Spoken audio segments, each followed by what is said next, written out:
एक गांव में गरीब आदमी रघु अपने बेटे मोहन और अपनी पत्नी गौरी के साथ रहता था। इसका एक छोटा सा खेत था जिसमें वह मेहनत करके अपना घर चलाता था। लेकिन वह एक नंबर का लालची किसान था कि मन में मैं लालच कूट कूट के भरा था। एक दिन की बात है, जब वह खेत में खुदाई कर रहा था, तभी उसका बेटा मोहन उससे कहता है। बाबा, हमारी फसल बार बार खराब हो जाती है। पड़ोसी रामस्वूप की फसल तो कितनी हरी भरी होती है। क्या हमारी फसल कभी उनके जैसी नहीं होगी? बेटा, मेहनत से जो मिलता है वही सबसे अच्छा होता है। लालच मत कर, जितना अपने हिस्से में है उसी में संतोष रख। तू देखना, हमें हमारी मेहनत का फल जरूर मिलेगा। लेकिन बाबा, अगर हमारी फसल अच्छी नहीं होगी तो हम पूरे साल कैसे चलाएंगे? वैसे भी हमारे घर का खर्चा बहुत ज्यादा है। भगवान ने मेहनत करने के लिए हाथ दिए हैं, किस्मत का रोना रोने के लिए नहीं। बस कड़ी मेहनत करते रहो। बस मुझे भगवान पर भरोसा है कि वह हमें ज्यादा दिन उदास नहीं रखेंगे, क्योंकि भगवान के घर में देर होती है, अंधेर नहीं। दोनों बाप बेटे आपस में बातें कर ही रहे होते हैं, तभी वहां रामसूप आ जाता है। उसे देखकर रघु रामसूप से कहता है।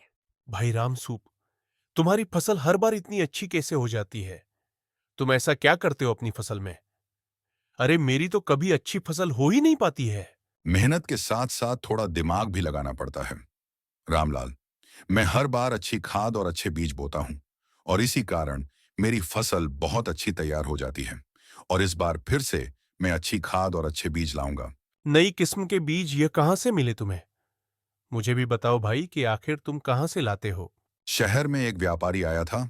उसने बताया कि यह बीज आम बीजों से कई गुना ज्यादा उपज देते हैं। मैंने महंगे थे पर खरीद लिए।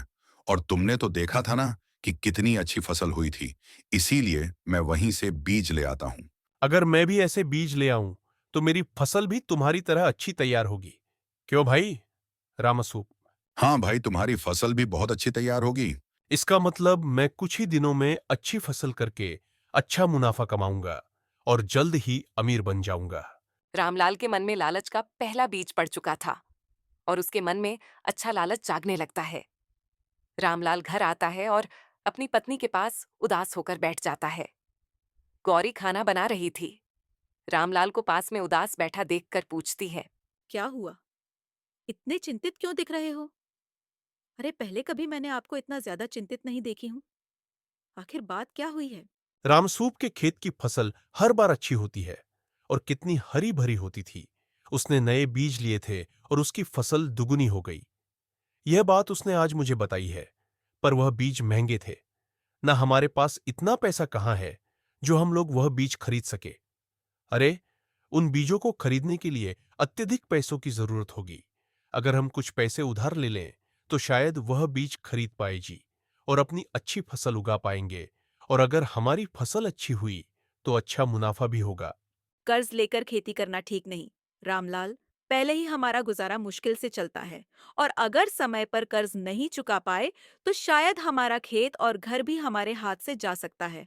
और इन सब से बचने के लिए मुझे एक ही रास्ता दिखाइए, एक ही रास्ता दिखाई दे रहा है, और वह है कि हम कर्ज ना लें। तुम हमेशा डरती क्यों हो? अगर फसल अच्छी हुई तो कर्ज अपने आप उतर जाएगा। ये लालच नहीं, समझदारी है। मुझे पूरा भरोसा है कि हम जो भी कर्ज लेंगे उससे हमारा फायदा ही होगा। गौरी चुप हो जाती है। वह जानती है कि रामलाल के दिल में लालच घर कर रहा है, लेकिन उसे समझाना आसान नहीं। लेकिन रामलाल के मन में अत्यधिक लालच आ रहा था। रामलाल अपने गांव के साहूकार के घर के लिए जाता है। रामलाल गांव के साहूकार के पास जाता है। साहूकार गणपत लाल एक अमीर आदमी है जो गांव के कई किसानों को ऊंची ब्याज दर पर कर्ज देता है।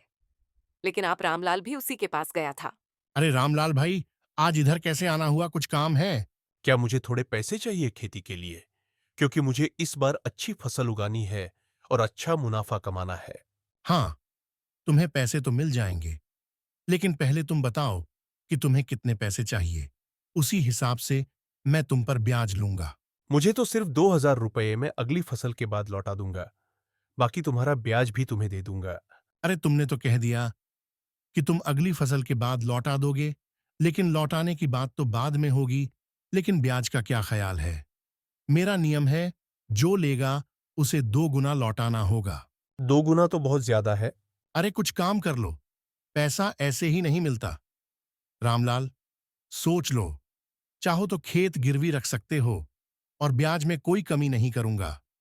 अगर तुम्हें पैसे लेने हैं तो ले लो, वरना जाओ यहां से। उसके बाद सुनकर वह समझ जाता है कि अब साहूकार पैसे कम नहीं करेगा। फिर रामलाल साहूकार की बात मान लेता है और पैसे ले लेता है। रामलाल घर लौटता है। उसके मन में अब लालच पूरी तरह से घर कर चुका है। क्या हुआ? तुमने उधार ले लिया? मुझे तो तुम्हें देखकर ऐसा ही लग रहा है कि तुमने उधर तो ले ही लिया होगा। हाँ, लेकिन अब हमारी फसल भी रामस्वरूप से अच्छी होगी। बस एक बार यह बीज बो दूं, फिर देखना, हम अमीर बन जाएंगे और फिर हमें किसी चीज की कोई दिक्कत नहीं होगी। हमें जो भी जरूरत होगी वह तुरंत ले सकेंगे। गौरी कुछ नहीं कहती, पर उसके चेहरे पर चिंता की लकीरें और गहरी हो जाती हैं। अगले दिन सुबह होते ही रामलाल बीज लेने के लिए जाता है। आइए किसान जी, क्या खरीदना है मेरे पास? अच्छी उपज वाले बीज हैं। जो भी एक बार मेरे पास से ले जाता है तो उसकी फसल बहुत अच्छी तैयार हो जाती है। मुझे वही बीज चाहिए जो ज्यादा फसल दे और उनमें मेहनत भी कम करनी पड़े, लेकिन कम समय में ही ज्यादा फसल दे। ओह, आप भी बड़े किसानों में शामिल होना चाहते हैं। यह बीज बहुत खास हैं, लेकिन महंगे भी हैं।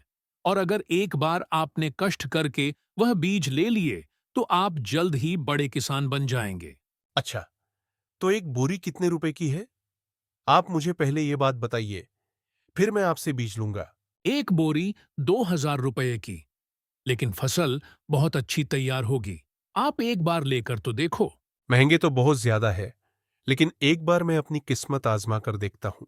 जो बीज 3 गुना फसल दे, उसकी कीमत भी 3 गुना ही होगी ना? और तुम्हारी यह बात भी सही है कि आगे तुम्हारी किस्मत तुम्हारा जैसा साथ देगी, वैसे ही तुम्हारी फसल होगी। फिर रामलाल उस व्यापारी की बात मानकर एक बोरी खरीद लेता है और घर में लाकर रखता है। फिर अपने बेटे से कहता है, बेटा, यह बीज बहुत अच्छे हैं और इससे हमारी फसल बहुत अच्छी तैयार होगी। अच्छा बाबा, क्या यह बीज जादुई बीजों की तरह काम करेंगे? बेटा, यह जादू से भी बढ़कर है। कुछ ही महीनों में देखना, हमारा खेत लहलहा उठेगा और रामस्वरूप की फसल से भी अच्छी फसल होगी। रामलाल नए बीजों को पूरे खेत में फैला देता है। वह पुरानी विधियों की जगह नए बीजों और व्यापारी के बताए उर्वरकों का इस्तेमाल करता है। कहीं यह नए बीज हमारे खेत को नुकसान ना पहुंचा दें। और आपने उस व्यापारी की बात पर तुरंत भरोसा भी कर लिया था। यह भगवान पता नहीं अब क्या होगा, फसल अच्छी होनी भी या नहीं। तुम हमेशा बुरा ही क्यों सोचती हो? रामस्वरूप की फसल देखी थी ना, बस कुछ ही महीनों में हमारा भी वैसा ही होगा। और व्यापारी कभी भी झूठ नहीं बोलते हैं। वह अपनी फसल तैयार करते हैं और उसके बाद जोरों से बीज बेचते हैं। गौरी चुप हो जाती है, लेकिन उसका मन अब भी आशंकाओं से भरा हुआ है। फिर धीरे धीरे करके एक सप्ताह हो जाता है, लेकिन रामलाल के खेत में एक भी बीज नहीं उगा था। तो वहीं पड़ोस में खड़ा रामस्वरूप उससे कहता है, अरे भाई रामलाल, तुमने बीज अच्छे से बो दिए थे ना, लेकिन पूरा 1 सप्ताह हो गया है बीज बोए हुए और तुम्हारे बीजों में से अभी अंकुर तक नहीं निकले हैं। आखिर क्या बात है कि तुम्हारे बीजों ने जमाव नहीं लिया है? अरे रामस्वरूप नए किस्म के बीज हैं, तो थोड़े समय में जमाव लेंगे, लेकिन सोना उगलेंगे। बस कुछ दिनों का और इंतजार कर रहा हूं, उसके बाद यह जवाब जरूर लेंगे। ऐसे ही धीरे धीरे पूरा 1 महीना बीत जाता है, लेकिन रामलाल की फसल नहीं उगी। पास हो गया था कि उसे खराब बीज मिले हुए थे। हे भगवान, तेरा कैसा अन्याय है। मैंने सोचा था कि यह फसल अच्छी तैयार हो जाएगी, तो मैं एक पैसे वाला आदमी बन जाऊंगा और मुझे यह गरीबी भी नहीं झेलनी पड़ेगी। लेकिन आपने मेरे साथ बहुत गलत किया है, मेरे बीजों को ही नहीं उगने दिया है। अब मैं क्या करूंगा और अपने घर में अपनी बीवी और अपने बच्चों को क्या मुंह दिखाऊंगा? और फिर मैं साहूकार का पैसा कैसे वापस कर पाऊंगा? अब मुझे तो ऐसा लग रहा है कि मेरा खेत भी मेरे से कर्ज पर छीन लिया जाएगा। अब रामलाल को बहुत चिंता और दुख हो रहा था कि उसने एक तो पैसे कर्ज पर लिए थे और दूसरी उसकी फसल भी नहीं उगी। रामलाल बड़े उदास मन से घर वापस लौटता है। जब वह घर पहुंचता है तो उदास होकर बैठ जाता है। उसे उदास बैठा देखकर गौरी पूछती है। अरे जी, हमारी फसल अच्छी तैयार हुई है ना? लेकिन आप मुझे बहुत उदास दिखाई दे रहे हो। आखिर क्या बात हुई है? अरे गौरी, मैं तुम्हें क्या बताऊं। अरे सब कुछ बर्बाद हो गया गौरी। हमारी फसल नहीं उगी है और अब तो मुझे पूरा विश्वास हो गया है कि वह बीज ही खराब थे। लेकिन आप मुझे कुछ समझ में नहीं आ रहा है कि मैं क्या करूंगा। साहूकार के पैसे कैसे वापस करूंगा और फिर दोबारा फसल को कैसे उग पाऊंगा। और कहीं ऐसा ना हो कि साहूकार हमारा खेत हमसे कर्ज के रूप में छीन ले। मुझे तो पहले ही उन बीजों पर शक था, इसीलिए मैं तुम्हें मना कर रही थी, लेकिन तुमने मेरी बात नहीं मानी। और अब यह तो कहीं है कि हमारा खेत हमसे साहूकार छीन ही लेंगे, क्योंकि अब तुम उनके पैसे किसी भी तरह से नहीं वापस कर सकते हो। मैंने सोचा था हम अमीर बन जाएंगे, लेकिन सब कुछ चला गया। शायद तुम बिल्कुल ठीक कह रही थी। अगर मैं तुम्हारी बात मान ली होती तो शायद आज मुझे एक दिन नहीं देखना पड़ता। दोनों पति पत्नी बहुत चिंतित हो जाते हैं और अब उनके समझ में कोई रास्ता नहीं आ रहा था। शाम को गांव की चौपाल पर कई किसान एक साथ इकट्ठे बैठे और खड़े थे। तभी साहूकार का आदमी रामलाल से कहता है। अरे भाई रामलाल, मालिक ने तुम्हें याद किया है।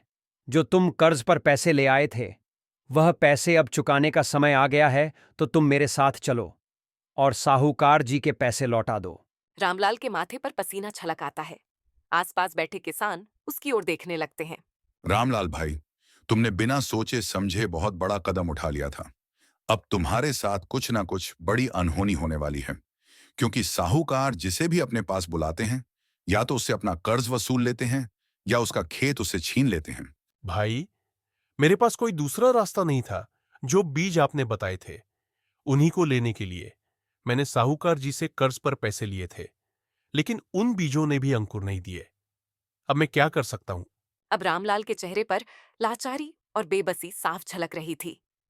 उसे कुछ समझ में नहीं आ रहा था कि आखिर साहूकार उससे क्या छीन सकते हैं। रामलाल साहूकार के पास पहुंचता है तो साहूकार रामलाल से कहता है। और भाई रामलाल, तुम्हारी फसल कैसी हुई है? अच्छी हुई है ना? साहूकार जी, सब बर्बाद हो गया। कुछ नहीं रह गया मेरे पास। मैंने जिन बीजों को अपने खेत में बोया था वह बीजा खराब निकल गए और उनमें अंकुर ही नहीं आए। ओ, बर्बाद हो गया तो क्या मैं भी अपना कर्ज भूल जाऊं? शायद तुम यही बात कहना चाहते हो ना? रामलाल, नहीं साहूकार जी, मैं आपसे यह नहीं कह रहा हूं कि आप अपना पैसा भूल जाइए। मैं तो बस आपसे यह कहना चाहता हूं कि आप मुझे बस थोड़ा और समय दे दीजिए। मैं मेहनत करके चुका दूंगा। नहीं, मैंने तुम्हें 2,000 रुपये उधार दिए थे और मेरा नियम है 2 गुना लौटाना होगा। 4,000 रुपये चाहिए मुझे, और मुझे तुमसे कुछ नहीं चाहिए। 4,000 साहूकार जी, इतनी जल्दी मैं कहां से लाऊंगा। मेरे पास तो इस समय फूटी कौड़ी तक नहीं है, तो मैं अभी आपको 4,000 रुपये कैसे दे पाऊंगा। अगर पैसे नहीं हैं तो खेत दे दो। बस मेरा कर्ज माफ हो जाएगा और तुम्हें मेहनत भी नहीं करनी पड़ेगी। नहीं साहूकार जी, मैं आपसे यह विनती करता हूं कि आप मेरा खेत मुझे मत लीजिए, क्योंकि वही मेरी कमाई का जरिया है और उसी से मेरी रोजी रोटी चलती है। बस मैं आपसे यही कहना चाहूंगा कि आप मुझे बस कुछ दिन का समय दे दो, फिर मैं आपके पैसे लौटा दूंगा। देख रामलाल, मैंने आज तक किसी पर भी रहम नहीं किया है और ना ही उसे थोड़ा भी समय ज्यादा दिया है, लेकिन मैं तुझ पर रहम करता हूं और तुझे कुछ दिनों का समय दे रहा हूं। अगर तूने अपने खेत में किसी भी फसल के बीज बो दिए तो मैं तुझे कुछ दिन का समय और दे दूंगा, ताकि तेरी फसल भी अच्छी तैयार हो जाए। फिर तू मेरे पैसे मुझे दे देना। साहूकार की बात सुनकर उसकी आंखें चमक उठती है, क्योंकि उसके पास एक आखिरी मौका था जो उसका खेत उसके पास से नहीं जाएगा। अगर वह मेहनत करेगा तो फिर रामलाल साहूकार से कहता है। साहूकार जी, आपका बहुत बहुत धन्यवाद जो आपने मुझे कुछ दिन का समय और दिया। साहूकार जी, अब मैं खूब मेहनत करूंगा और अच्छा पैसा भी कमाऊंगा, लेकिन लालच नहीं करूंगा। रामलाल खुशी खुशी घर वापस लौटता है। अरे जी, साहूकार जी ने क्या कहा है? क्या उन्होंने तुम्हें कुछ दिन की मोहलत दी है या नहीं? अरे गौरी, साहूकार जी ने मुझे कई दिनों की मोहलत दी है और उन्होंने कहा है कि मैं अपने खेत में किसी भी फसल के बीज बो दूं तो वह मुझे और ज्यादा दिनों की मोहलत दे देंगे। अच्छा, तब तो बहुत अच्छी बात है। लेकिन अब तुम कड़ी मेहनत से काम करना और लालच बिल्कुल भी मत करना, तभी यह काम हो पाना संभव है। फिर रामलाल अपने खेत में बहुत मेहनत करके खुदाई करता है और फिर वह बीज भी बो देता है। कुछ महीनों के बाद उसकी फसल बहुत अच्छी तैयार हो जाती है। हे भगवान, तेरा लाख लाख शुक्रिया जो तूने इस बार मेरी फसल बहुत अच्छी कर दी है। अब मैं साहूकार जी के पास जाता हूं और उनसे इस फसल के बारे में बात करके देखा हूं। साहूकार जी, मेरी फसल बहुत अच्छी तैयार हुई है, तो आप उस फसल को खरीद लो, जैसे मुझ पर आपका कर्ज भी नहीं रहेगा। ठीक है रामलाल, तुम्हारी सारी फसल के मैं तुम्हें 4,000 रुपए दूंगा, लेकिन वह मेरे ब्याज सहित कर्ज के ही हो जाएंगे। और तुम अगली बार अपनी फसल पैदा करना तो उसे बेचकर तुम पैसे ले जाना। इस तरह रामलाल लालची था, लेकिन फिर मेहनती बन गया और अपना सारा कर्ज चुका दिया।